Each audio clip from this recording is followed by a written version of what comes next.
इसका तात्पर्य क्या है, इसे समझना चाहिए। आपने प्राय अपने बड़े बूढ़ों से सुना होगा, विद्वानों से सुना होगा कि सुबह जल्दी उठो, जल्दी उठो। क्यों कहा जाता है?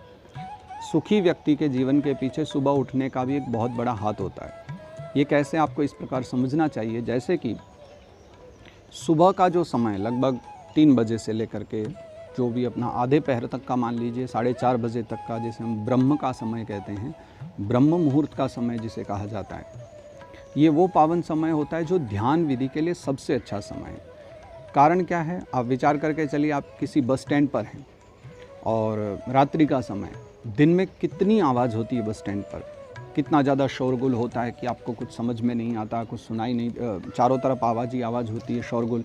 वहीं रात्रि के अगर 2 बजे हों, यात्री वहाँ पर हज़ारों हैं, लेकिन वो सब के सब यात्री सोए हुए हैं उस समय, और उनके सोने के कारण आपको बिल्कुल कोई विघ्न नहीं है। आप एकदम शांत, एक गांव में आप रहते हैं, एक शहर में रहते हैं, वहाँ इतनी चहल पहल, दिन भर इतनी आवाज़ होती है, लेकिन रात्रि के समय आप उठ करके देखो तो आपके हाथ में बंधी हुई घड़ी की टिक टिक भी आप सुन सकते हो।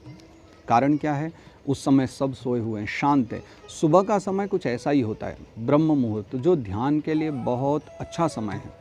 उस समय अगर आप बैठें और ध्यान करें तो एकाग्रता बहुत मिलती है, और एकाग्रता में ही ध्यान हो पाता है, उसी ध्यान के द्वारा शांति होती है। तो ये हमारे ऋषि मुनियों ने जो समय निर्धारित किया है, पहला जो समय रखा हुआ है वो ब्रह्म मुहूर्त है, दूसरा दैव मुहूर्त है, और तीसरा मानव मुहूर्त है।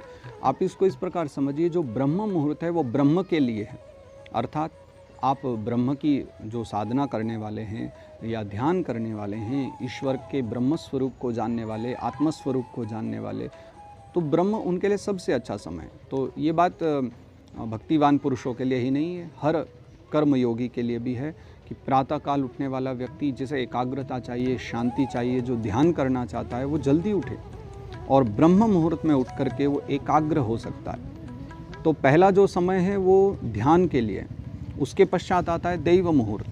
दैव मुहूर्त पूजा के लिए उचित है। ध्यान करना है तो ब्रह्म मुहूर्त, फिर पूजा करनी है तो दैव मुहूर्त उसके लिए अच्छा है। हम ध्यान करने के बाद, एकाग्रता के बाद पूजा कर सकते हैं, और फिर जब मानव मुहूर्त प्रारंभ हो जाता है तो उसके बाद फिर आप कर्म करते हैं। फिर व्यक्ति के अपने उपयोगी कर्म हैं, सुबह उठ करके चाय नाश्ता करना और अन्य इतर कर्म करना, ये सारे कर्म मानव मुहूर्त में संपन्न किए जाते हैं। तो एकाग्र सुख की कामना वाले को ध्यान रखे कि उसके हृदय में शांति होनी चाहिए। शांति की कामना वाले को चाहिए कि उसको एकांत मिले, एकांत ध्यान के लिए मिले, और वो एकांत प्रातःकाल सबसे अधिक होता है, क्योंकि जब व्यक्ति परिपक्व हो जाए तो 1000 लोगों के मध्य में भी वो बिल्कुल एकांत ही रहता है, उसे किसी प्रकार की चिंता नहीं होती है। लेकिन इस प्रकार से मन को एकाग्र किया जा सकता है।